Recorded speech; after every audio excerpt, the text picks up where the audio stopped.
Hi guys, welcome back to Finder academy. दोस्तों, हमने history optional course जो है वो लॉन्च किया था कुछ 2 वीक पहले। इसके ऊपर एक इंट्रोडक्टरी लेक्चर जो आ चुका था।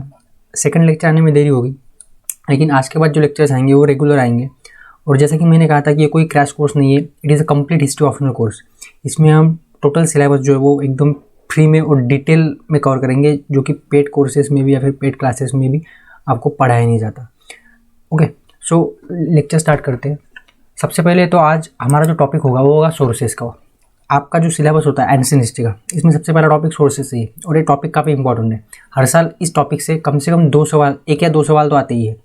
ओके, तो आर्कियोलॉजिकल सोर्सेज, लिटरेरी सोर्सेज, ये 2 सोर्सेज जो हमें पढ़ने हैं। इसमें आर्कियोलॉजिकल सोर्सेज जो है ये हम आज कवर करेंगे और इसमें भी हम एक्सप्लोरेशन, एक्सकवेशन और एपिग्राफी के बारे में डिस्कस करेंगे।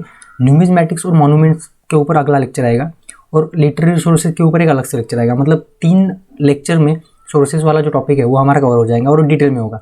और ये टॉपिक इतना इंपॉर्टेंट है कि इसके ऊपर हर साल 1 से 2 सवाल आते ही है। तो इसको हम डिटेल में देखने वाले और इतना डिटेल में देखेंगे कि कोई भी सवाल जो है आपका मिस नहीं होगा। तो सबसे पहले इस लेक्चर में हम क्या करने वाले हैं, तो आर्कियोलॉजिकल सोर्सेज मतलब क्या होता है, आर्कियोलॉजी की ज़रूरत क्या है, उसके बाद एक्सप्लोरेशन, एक्सकवेशन, एपिग्राफी और इस टॉपिक के ऊपर जो प्रीवियस ईयर क्वेश्चन है उसको देखेंगे। अभी प्रीवियस ईयर क्वेश्चन पेपर देखना क्यों ज़रूरी होता है? प्रीवियस ईयर क्वेश्चन पेपर देखना इसलिए ज़रूरी होता है क्योंकि हमें एक ट्रेंड पता चलता है कि सवाल किस तरह से आने वाले हैं, इसलिए प्रीवियस ईयर क्वेश्चन पेपर देखना ज़रूरी होता है। और दूसरा ये कि कुछ क्वेश्चन जो रिपीट हो जाते हैं, मैं आपको दिखा देता हूँ। देखिए यहाँ पे 2017 या फिर 15 का क्वेश्चन देखिए। यहाँ पे पूछा गया है कि आर्कियोलॉजी नोज नो आर्यंस, मतलब आर्कियोलॉजी जो है वो आर्यंस के बारे में हमें आर्कियोलॉजी से पता चलता ही नहीं। इसका मतलब ये होता है कि आर्कियोलॉजिकल एविडेंसेस ही नहीं है आर्यंस के लिए, सिर्फ जो है वो लिटरेचर से हमें आर्यंस के बारे में पता चलता है, मतलब वैदिक पीरियड के बारे में। और यहाँ पे एक क्वेश्चन आप देख सकते हैं जो 2019 में आया था कि there are no literary sources for Harappan culture. मतलब कि हड़प्पन कल्चर में सिर्फ और सिर्फ हमें आर्कियोलॉजी से ही हमें हड़प्पन कल्चर के बारे में पता चला है। और there are no archaeological evidence for Vedic period. तो ये जो सेकंड पार्ट है इस क्वेश्चन का, यहाँ से there are no archaeological evidence for Vedic period, और ये क्वेश्चन सिमिलर ही है, सिर्फ थोड़े वर्ड्स बदल दिए गए। तो ऐसे सवाल एक तो थोड़े बहुत इनडायरेक्ट आते हैं या फिर कभी कभी डायरेक्ट क्वेश्चन भी रिपीट होते हैं, वो हम आगे देखेंगे। तो हम इन क्वेश्चन को एक बार देख लेते हैं कि सबसे पहला क्वेश्चन है 2017 में आया था कि आर्ट एंड कल्चर जो है वो पॉलिटिकल हिस्ट्री से ज़्यादा अच्छे तरह से हमें एपिग्राफिक सोर्सेज से पता चलता है। मतलब एपिग्राफिक जो सोर्सेज है उसमें आर्ट एंड कल्चर के ऊपर ज़्यादा फोकस किया गया, या फिर एपिग्राफिक सोर्सेज से हमें ज़्यादा इन्फॉर्मेशन मिलती है आर्ट एंड कल्चर के बारे में रादर देन पॉलिटिकल हिस्ट्री। तो ये क्वेश्चन जो है काफ़ी स्ट्रेट फॉरवर्ड है, आसान सवाल है। ये सवाल हम डिस्कस कर चुके हैं। Then evaluate the ownership of land in ancient India on the basis of literary and epigraphic sources. मतलब इन सोर्सेज का स्टडी करके हमें किस तरह से लैंड ओनरशिप के बारे में पता चल रहा है जो एंशिएंट इंडिया में था, ये इसके बारे में हमें यहाँ पे इवेल्युएट करने के लिए बोल रहा है। तो ये भी आसान सवाल है। The concept of Ashoka's dhamma as found through his inscription had its root in Vedic Upanishad literature. Ashoka के धम्मा के ऊपर क्वेश्चन आया। आपको पता है कि उसने एडिक्ट जो है वो इरेक्ट किए थे, काफ़ी ज़्यादा इंस्क्रिप्शन उसके थे, तो उस बेसिस पे क्वेश्चन है। तो जब हम अशोका के बारे में पढ़ेंगे तो ये सवाल जो है आपका आसानी से हल हो जाएगा। अभी ऐसा नहीं है कि हम सोर्सेज पढ़ेंगे तो हर सवाल का जवाब हमें सोर्सेज में मिल जाएगा। पूरे जो एंटायर जो हिस्ट्री का कोर्स होगा उसमें हमें इन्फॉर्मेशन को कलेक्ट करना है, ठीक है। हमें बस यहाँ पे इतना जानना है कि सोर्सेज किस तरह से हेल्पफुल होते हैं और एपिग्राफी मतलब क्या होता है, न्यूमिज्मेटिक मतलब क्या होता है। तो बेसिक हमें जानना है और जो भी हमें यहाँ पे इंफॉर्मेशन मिल रही है वो हम यहाँ से कलेक्ट कर लेंगे। लेकिन डिटेल में जो है वो उस टॉपिक के ऊपर, जैसे अशोका के बारे में हम जब पढ़ेंगे तो हम अशोका की जो इंस्क्रिप्शन है वो तब पढ़ लेंगे, तो वो फिर आपको यहाँ पे उठा के मतलब नोट करना होगा। 6 क्वेश्चन हम डिस्कस कर चुके हैं। तो ये ऐसे क्वेश्चन जो है अगर हम देखते चले तो हमें थोड़ा आइडिया आ जाता है कि ट्रेंड क्या है एग्जाम का और किस तरह से सवाल पूछे जाते हैं। Then what is archaeology. सबसे पहला तो टॉपिक कंसेप्ट यही है कि आर्कियोलॉजी क्या होता है। तो देखिए आर्कियोलॉजी क्या होता है कि हमें पता है कि ह्यूमन जो है वो तो लगभग 2 मिलियन साल पहले से रहता आ रहा है, मतलब इवोल्यूशन हुआ है। और सिविलाइजेशन जो है वो ह्यूमन सिविलाइजेशन जो स्टार्ट हुई है लगभग 5000 to 7000 के आसपास। तो ये जो ह्यूमन सिविलाइजेशन है इसके बारे में पता कैसे चलता है, तो आर्कियोलॉजी की मदद से। कैसे? तो आर्कियोलॉजी क्या करता है, जो मटेरियल रिमेन्स होता है, ये जो ह्यूमन सिविलाइजेशन होती है, ये जो ह्यूमंस होते हैं, ये जैसे कि अभी किस घर में ये रहते कहाँ पे थे, ये कौन से रिलीजन को फॉलो करते थे, ये क्या खाते थे, इनके टूल्स क्या थे, तो ये हमें पता चलता है आर्कियोलॉजी से।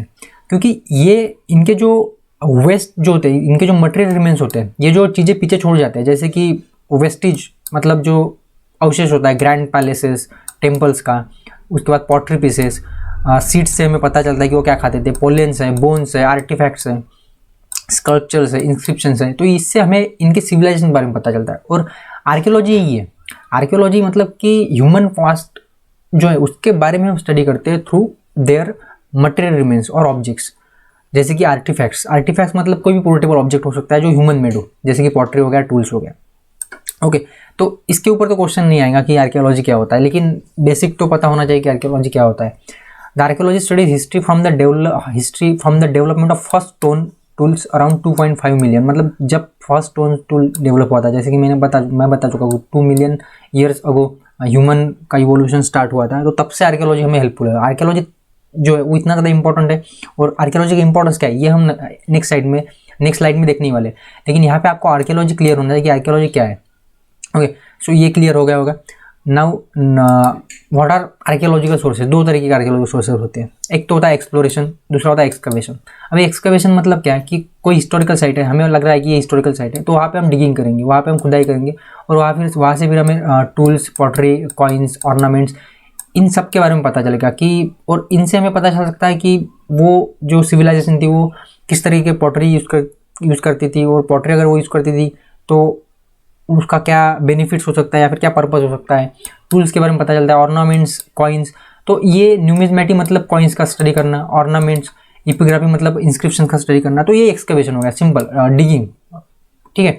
और एक्सप्लोरेशन मतलब क्या, तो एक्सप्लोरेशन मतलब कोई चीज़ हमारे सामने पहले से है, जैसे कि टेम्पल्स हो गया, मॉन्यूमेंट्स हो गया, केव्स, पिलर्स, ये हमारे सामने पहले से होते हैं, ये हम खुदाई करके नहीं निकालते, ये हमारे सामने होते हैं, बस हमें इन्हें एक्सप्लोर करना होता है। जैसे वास्को द गामा ने इंडिया को एक्सप्लोर किया था, अभी इंडिया तो पहले से था, लेकिन वास्को द गामा ने 15वीं सेंचुरी में सिर्फ सी रूट एक्सप्लोर किया इंडिया तक पहुंचने के लिए। तो एक्सप्लोर करना मतलब जो चीज़ें पहले से होती है उसको बस हम एक्सप्लोर करेंगे, उसके बारे में रिसर्च करेंगे, उसे एक्सप्लोरेशन कहा जाता है। लेकिन एक्सकवेशन मतलब हिस्टोरिकल साइट या फिर किसी भी साइट को डिगिंग करना, उसे एक्सकवेशन कहा जाता है।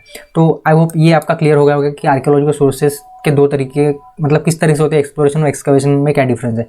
इसके ऊपर भी सवाल आने के चांसेस ना के बराबर है, क्योंकि अब तक तो पूछे नहीं गए और बनता भी नहीं है इसके ऊपर सवाल। नेक्स्ट है इंपॉर्टेंस क्या आर्कियोलॉजिकल सोर्सेज का।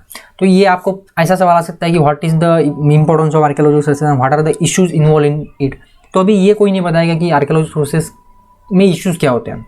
आप कोचिंग क्लासेस ज्वाइन करते हो, आप पेड कोर्सेज ज्वाइन करते हो, लेकिन वहाँ पे सीधा सीधा वो आपको पढ़ा देते हैं। मैंने बहुत कोचिंग क्लासेस ज्वाइन किए हिस्ट्री ऑप्शनल के लिए, तो मुझे पता है, लेकिन इतना डिटेल में कोई नहीं पता जितना डिटेल में मैं बता रहा हूँ। इसलिए ज़्यादा से ज़्यादा लोगों तक इन वीडियोज़ को शेयर कीजिए ताकि सबको इसका बेनिफिट मिल सके। तो इंपॉर्टेंस क्या है, इंपॉर्टेंस है कि हिस्टोरिकल पीरियड के बारे में हमें पता चलता है एक्यूरेसी के साथ। ओके, देन हम लिटरेरी सोर्सेज के साथ इन्हें क्या कर सकते हैं, कोरोबोरेट कर सकते हैं ताकि कंफर्म हो सके जो लिटरेरी सोर्सेज है वो सही है या नहीं है।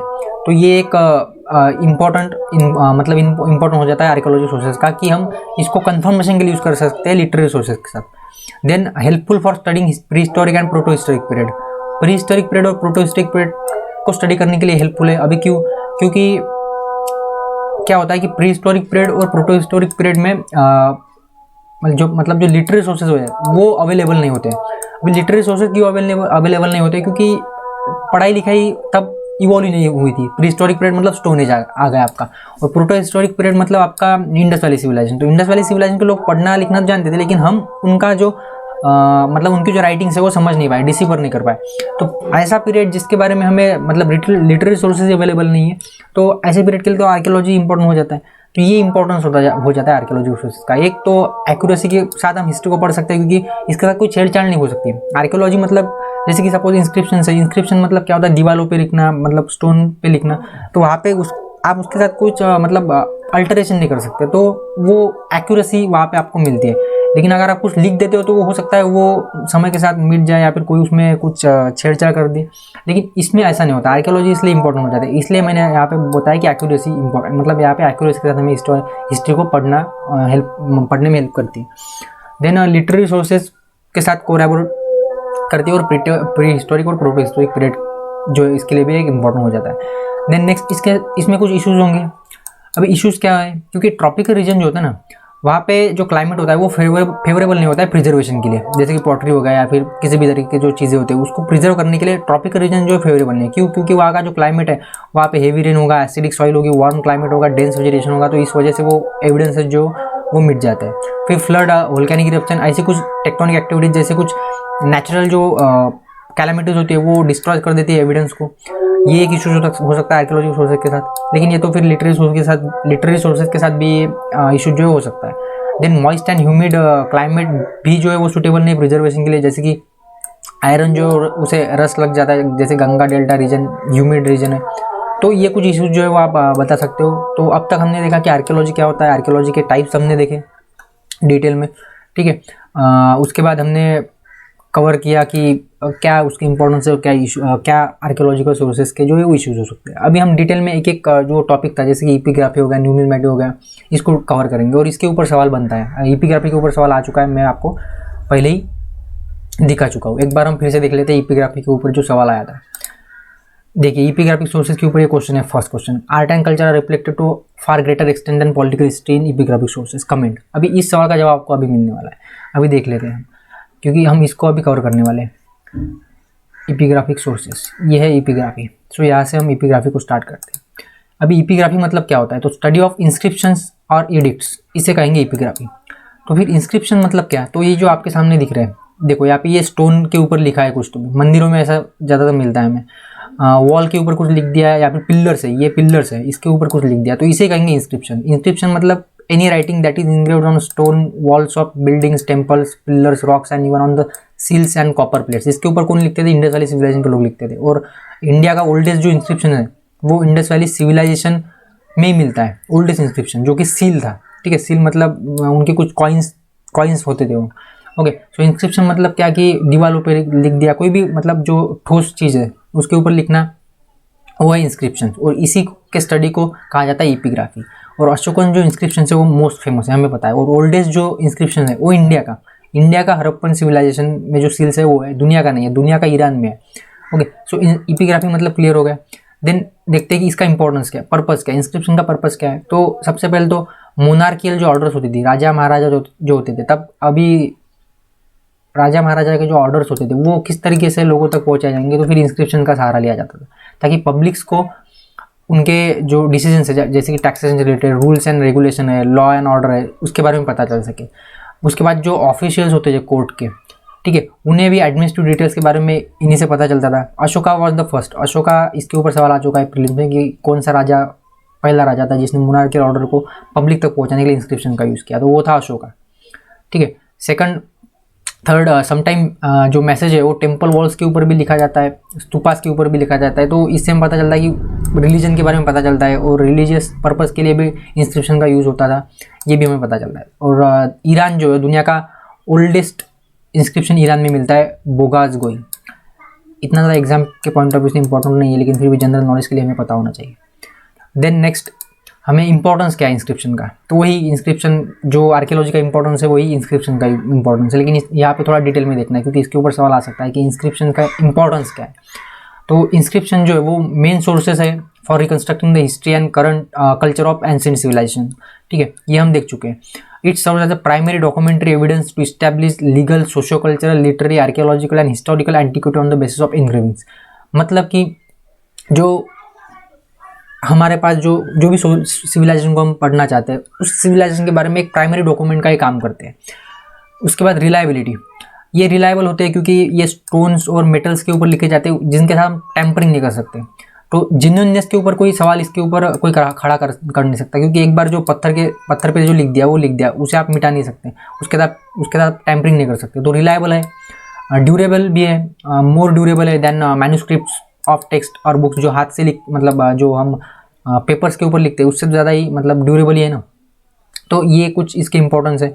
नेक्स्ट आगे भी है कुछ importance, their locations can also be useful to determine the political boundaries and geographical spread of the dynasties और किंगडम। तो ये भी एक इंपॉर्टेंट है क्योंकि इससे हमें पता चलता है कि सपोज किसी राजा ने कोई इंस्क्रिप्शन जो है किसी पर्टिकुलर लोकेशन पे इरेक्ट किया, तो वहाँ से हमें पता चल जाता है कि इस राजा की जो बाउंड्री थी, पॉलिटिकल बाउंड्री, वो यहाँ तक थी, मतलब उसके एक्सटेंट के बारे में पता चल रहा है कि ये राजा का किंगडम जो है वो यहाँ तक फैला हुआ है। तो इससे हम पता लगा सकते हैं कि उस राजा की जो सीमाएं थी वो कहाँ तक फैली हुई थी। जैसे कि अशोका ने वेस्टर्न बॉर्डर तक, मतलब वेस्टर्न इंडिया के वेस्टर्न नॉर्थ वेस्ट फ्रंटियर तक, अफगानिस्तान तक उसके हमें ये मिलते हैं, एडिक्ट्स मिलते हैं। तो हमें पता चल रहा है कि उसका साम्राज्य वहाँ तक था।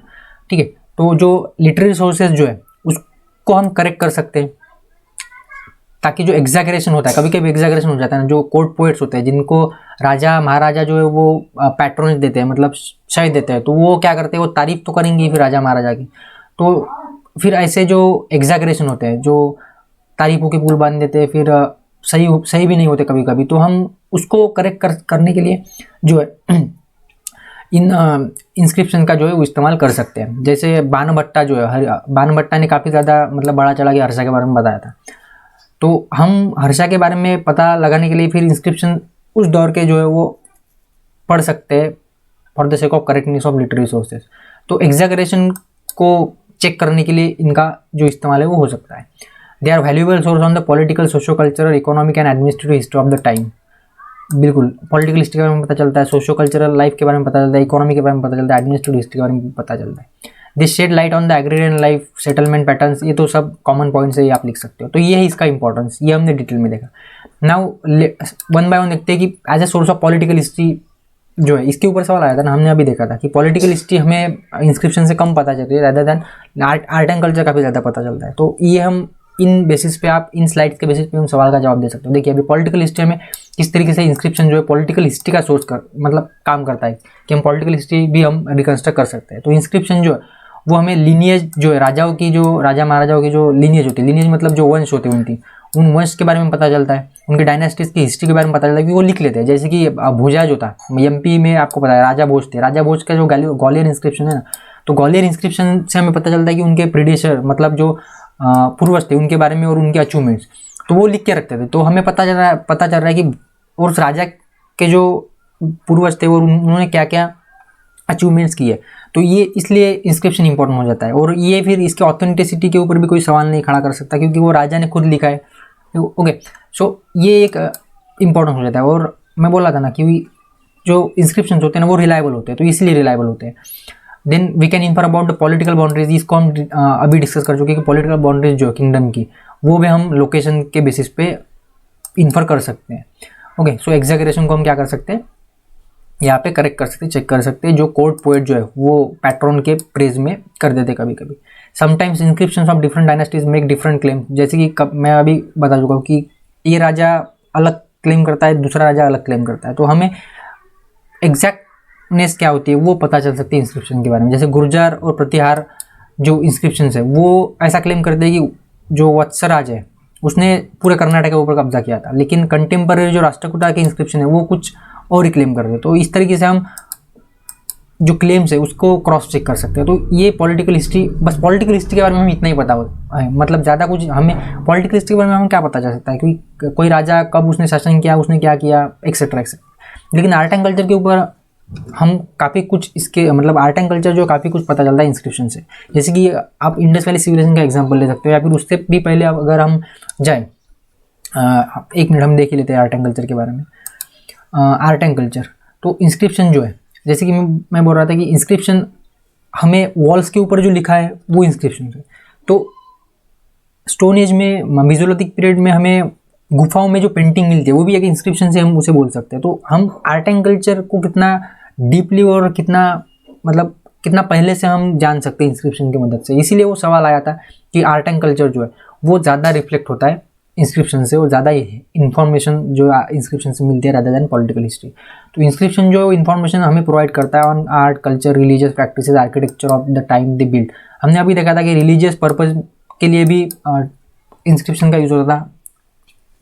Then donative kind of inscription जो है वो भी हमें मिला, जैसे नासिक का जो इंस्क्रिप्शन है सातवाहना का। Okay, then seals and tablets of Indus valley civilization shows religious cult.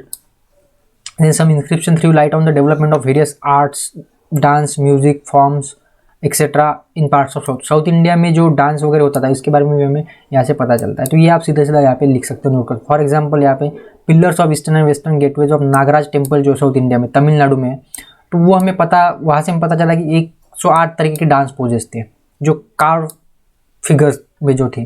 7th century में कुडुमियामलाई इंस्क्रिप्शन जो है वो भी हमें म्यूजिकल नोट के बारे में पता चलता है, जो 7 रागा यूज होते थे। तो बस इतना ही नहीं है, हम आगे आगे जो जितने भी टॉपिक्स पढ़ेंगे उन सब टॉपिक्स में जितने भी इंस्क्रिप्शन आएंगे वो आप यहाँ पे नोट कर सकते हो। तो ये तो बस समझाने के लिए इतने कुछ एग्जाम्पल्स मैंने दिए। हर टॉपिक में ऐसे इंस्क्रिप्शन के जितने भी एग्जांपल्स आएंगे उसको आप यहाँ पे नोट कर सकते हो और इन्हीं नोट्स को आप फॉलो कर सकते हो। और एक और बात, अगर आप आपको इन वीडियोस की पीडीएफ चाहिए तो आप टेलीग्राम चैनल को ज्वाइन कर सकते हो वेफाइंडर अकेडमी के, जिसकी लिंक जो है डिस्क्रिप्शन बॉक्स में आपको मिल जाएगी। और वहाँ पे आपको डेली क्विज क्वेश्चन भी मिल सकते हैं यूपीएससी सिविल सर्विस से रिलेटेड और बाकी एग्जाम से रिलेटेड भी, और जॉब अपडेट्स वगैरह, इनके लिए आप टेलीग्राम चैनल को आपको ज्वाइन करना चाहिए, ऐसा मुझे लगता है। तो आपकी इच्छा आप कर सकते हो अगर आप चाहो तो। देन सोशियो इकोनॉमिक हिस्ट्री है, उसके बारे में हमें पता चलता है काफ़ी कम। देन सोशल लाइफ जो है वहाँ के लोगों की, वो जैसे कि सेटलमेंट पैटर्न्स हो गया, फूड हैबिट्स हो गया, कस्टम, इसके बारे में पता चलता है। चोला किंग राजा 3 जो है उससे हमें पता चल रहा है कि किस तरीके से फार्मर जो है वो मतलब बर्डन ऑफ टैक्सेशन, उनके ऊपर काफ़ी टैक्स लगाया जा रहा था। तो इकोनॉमिक हिस्ट्री के बारे में पता चलता है। तो इस तरीके से रिजॉल्व और किस तरीके से डिस्प्यूट रिजोल्यूशन होता था, किस तरह की सोशल लाइफ थी, जैसे कि असेंबली हुआ करती थी लोगों की, गांव के लोगों की, और वहाँ पे जो लीडिंग मैन होते थे लोकेलिटी के, सोसाइटी के, कुछ होते थे ना चौधरी वगैरह जैसे लोग, तो वो फिर डिस्प्यूट सेटलमेंट का काम करते थे। क्योंकि ऐसा कोर्ट वगैरह तो कुछ था ही नहीं पहले पुराने ज़माने में, वो तो 1773 के रेगुलेटिंग एक्ट से आया था ना, हमें पता है, हमने पढ़ा हिस्ट्री में। 1773 का जो रेगुलेटिंग एक्ट था उससे पहला जो सुप्रीम कोर्ट है वो कलकत्ता में आया था।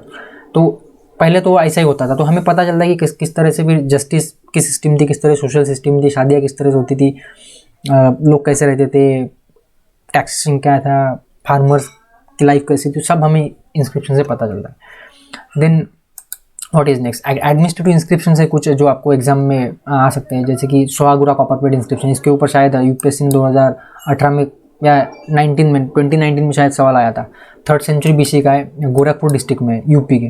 तो ये आपको याद रखना है, प्रीलिम्स पॉइंट ऑफ व्यू से भी यहाँ पे कुछ इंपॉर्टेंट फैक्ट जो वो मैं आपको देता रहूँगा इन कोर्सेज में। Sohgaura copper plate inscription 3rd century BC, Gorakhpur district, UP, जो ब्राह्मी स्क्रिप्ट जो है उसमें लिखा गया था, और इसमें हमें रॉयल ऑर्डर्स के बारे में पता चलता है।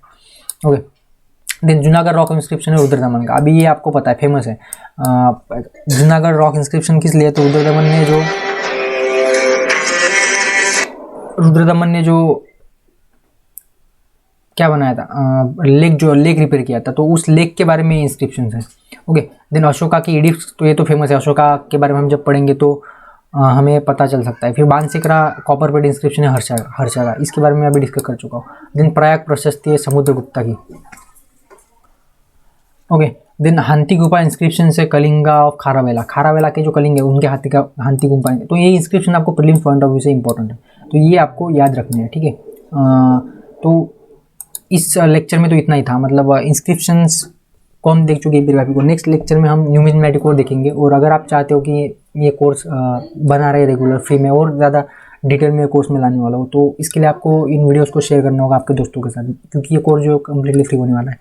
ओके, सो इंक्रिप्शन का आप कंक्लूजन इस तरह से दे सकते हो कि इंक्रिप्शन जो मटेरियल रिमेन्स है that have to be understand in larger context in which they are found, and its content can be compared with those of the other sources like literary. तो ये आप कंक्लूजन में लिख सकते हो, ये कुछ लाइन से मैंने आपको दे दिए। तो thank you for discussion. Videos को शेयर करते रहिए आपके दोस्तों के साथ। अगर आपको कोर्स पसंद आ रहा है तो वीडियोस को लाइक कीजिए, और फ्री कोर्सेज है तो ज़्यादा से ज़्यादा लोगों तक पहुँचाइए, और टेलीग्राम चैनल ज्वाइन करना ना भूलें, जिसकी लिंक डिस्क्रिप्शन बॉक्स में आपको मिल जाएगी। Thank you very much for discussion.